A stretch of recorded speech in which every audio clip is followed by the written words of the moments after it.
Hi, welcome to the channel. So considering that July 1st is the 110th anniversary of the Battle of the Somme, which was fought from July 1st until November 18th of 1916, I thought I would go ahead and react to a video from Epic History.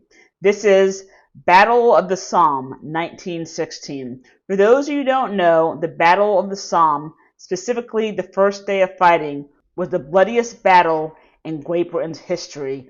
There was 57,470 casualties, with 19,240 of those being killed. Let's get to it.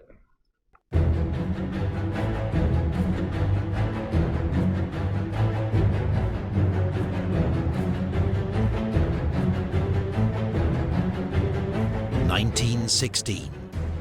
Europe is in the grips of the most destructive conflict yet known, World War I. Much of the fiercest fighting takes place on the Western Front, where British, French and German armies are locked in a bloody stalemate along 450 miles of trenches. There have been millions of casualties, but neither side can break the deadlock. The combination of barbed wire, machine guns and heavy artillery means troops trying to cross no man's land, the open ground between the trenches, are slaughtered en masse. The advantage is always with the defender. But the Allies are committed to more attacks.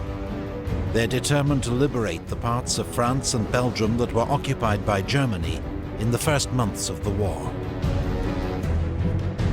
The British and French have agreed to launch a joint offensive in the summer of 1916.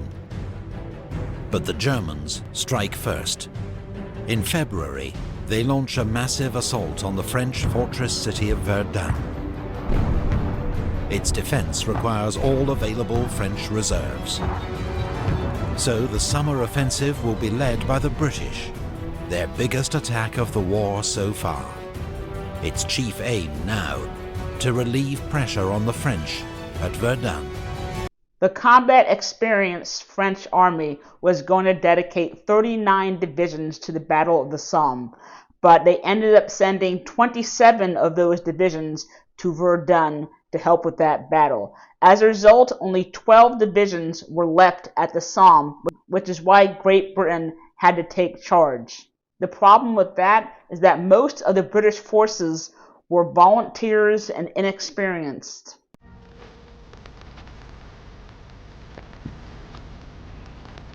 The attack will take place along a 25-mile front near the River Somme in July. The new British commander, General Sir Douglas Haig, would prefer to attack near Ypres, where there are clearer strategic objectives. But the Somme is where the British and French armies meet, so where a joint offensive must take place. He would also prefer to wait until his inexperienced divisions have received more training. But the French need his help now. The Somme has so far been a quiet sector, allowing the Germans to build up strong defensive positions. Here the Germans have two formidable defensive lines, with a third under construction. Each consists of 3 lines of trenches, fire, support, and reserve, connected by communication trenches. They bristle with machine gun positions, and are anchored on fortified villages and strongpoints. In front of the trenches there are thick belts of barbed wire. Below are dugouts, some 10 meters deep, to shelter German troops from artillery fire. Telephone lines, buried 6 feet deep, allow troops at the front to communicate with artillery batteries during an attack. The German troops that hold the line are well trained, and most are combat veterans. The Germans had been in that position for almost 2 years, so they had plenty of time to build all those defenses.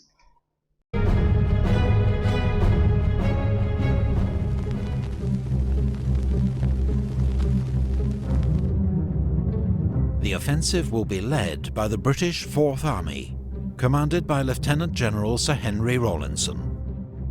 With Haig, he draws up the plan of attack. To overcome the Germans' formidable defences, the British will carry out a massive, week-long artillery bombardment with 1,400 guns. This is expected to destroy German barbed wire, flatten trenches, and kill their occupants. Most of the shells they used were shrapnel shells, which does not do that much damage to things such as barbed wire. What they should have used more of was the high explosive shells. Those are the ones that would have done some serious damage. And not to mention that 30% of all of the rounds were duds. 19 mines are also dug under key German strongpoints and filled with explosive, ready to detonate just before the attack begins. To the north, the British Third Army will make a diversionary attack at Beaumont-Hamel. The 16 British and French infantry divisions are then expected to take their objectives with minimal opposition. The attack will begin at 7:30 a.m.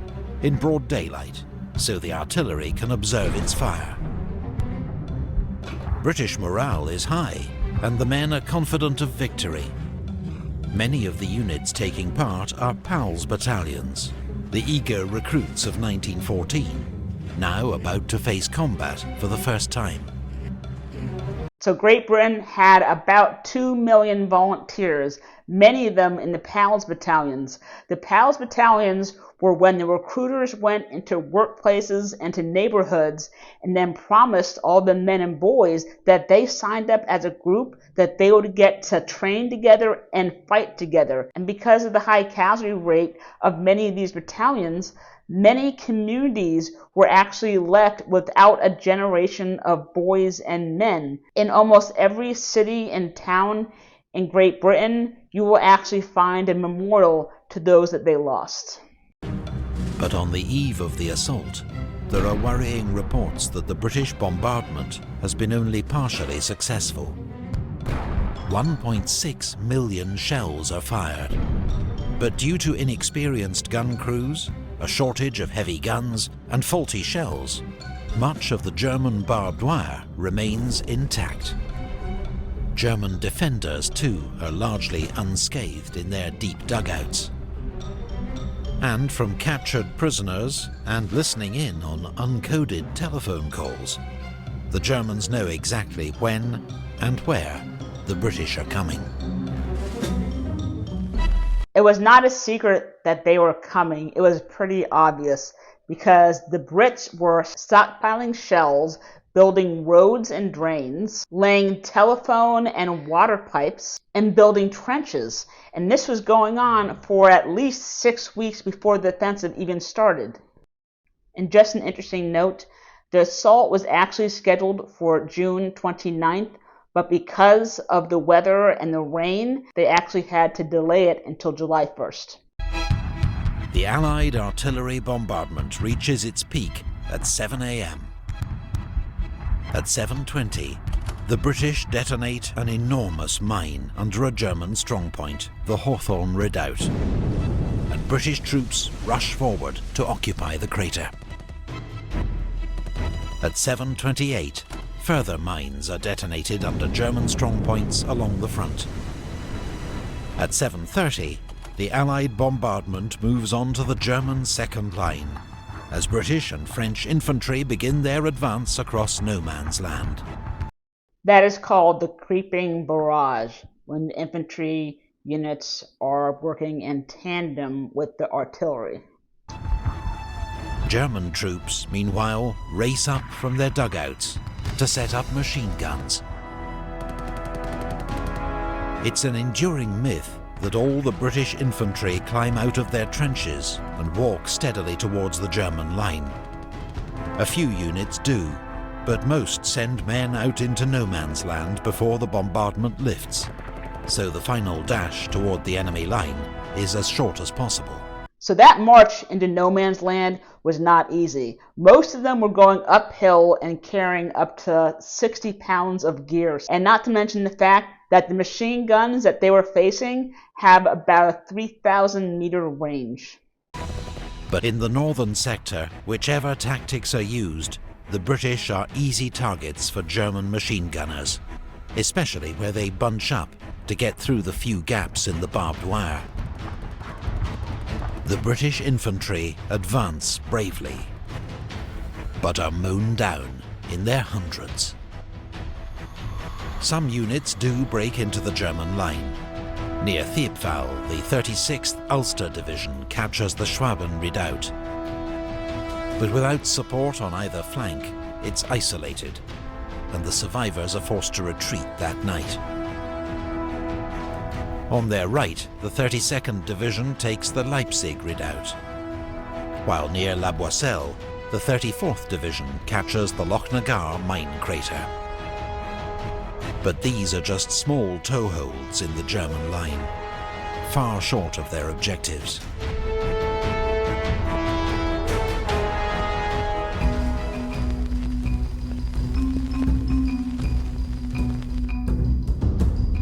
In World War I, one of the greatest challenges faced by commanders is getting accurate information about the course of the battle. Reliable field radios haven't been invented yet. Telephone lines are regularly cut by shell fire. So officers must turn to messengers, flag signals, light signals, even homing pigeons, none of which is completely reliable. To get around this problem, during an attack, supporting artillery works to a fixed timetable, moving their fire onto the next line of enemy defences at a set time. So when the infantry start their attack, gunners adjust their fire onto the second line of enemy defences. But if the infantry get held up, the supporting fire keeps moving on according to the timetable. So I don't know if this is true or not, but I did see it in a documentary.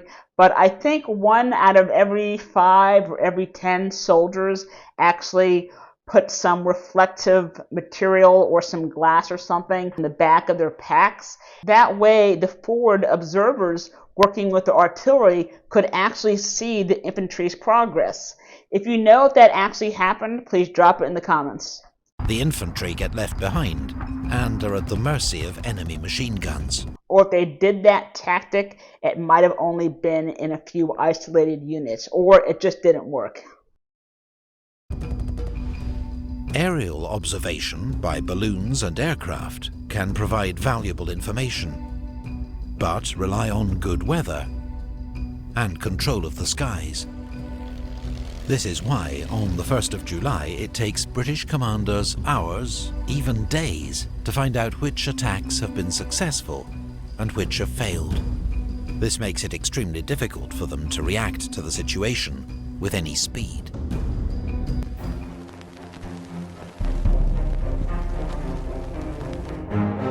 Further south, there is much greater success.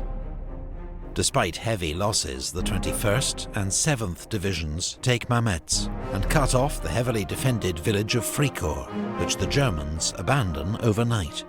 On their right, the 18th and 30th Divisions take their objectives, including the village of Montauban, which is secure by 11 a.m.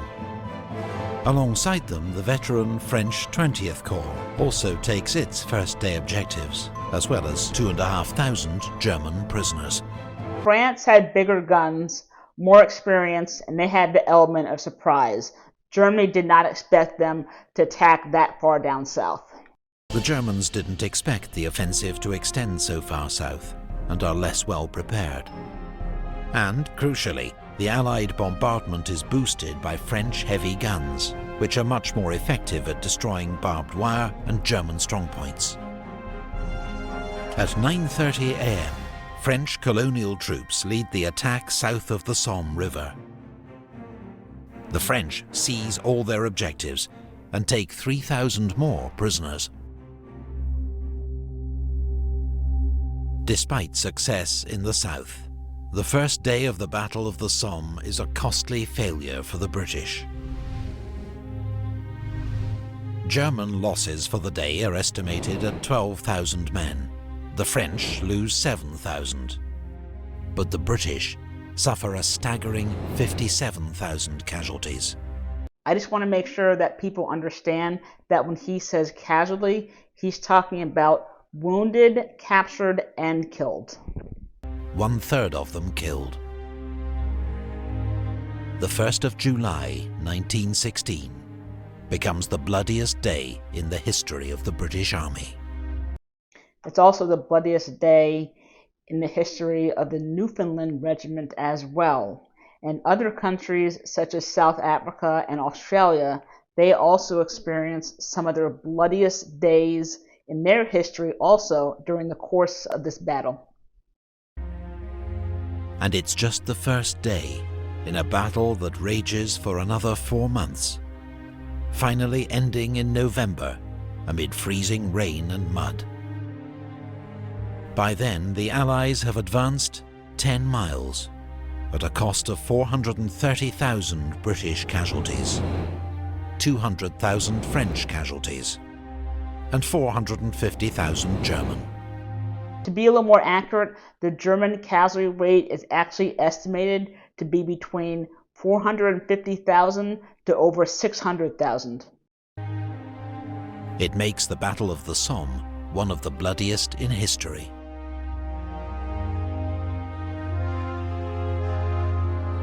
In British popular memory, the Somme is remembered as an unmitigated disaster and tragedy, evidence of the incompetence of British generals and the pointless sacrifice of the gallant soldiers under their command. But to those who fought it and those at home, the Battle of the Somme was seen as a success. Casualties were enormous and hard to bear, but across Europe every warring nation was suffering terrible losses, as all commanders struggled to find an answer to trench warfare. And at the Somme, the British had not only helped save their French ally, who went on to defeat the Germans at Verdun, but learned vital lessons about how to fight on the Western Front. Most of all, the Battle of the Somme had been a costly but necessary wearing down of the German army, an immensely painful but vital step on the long road to victory.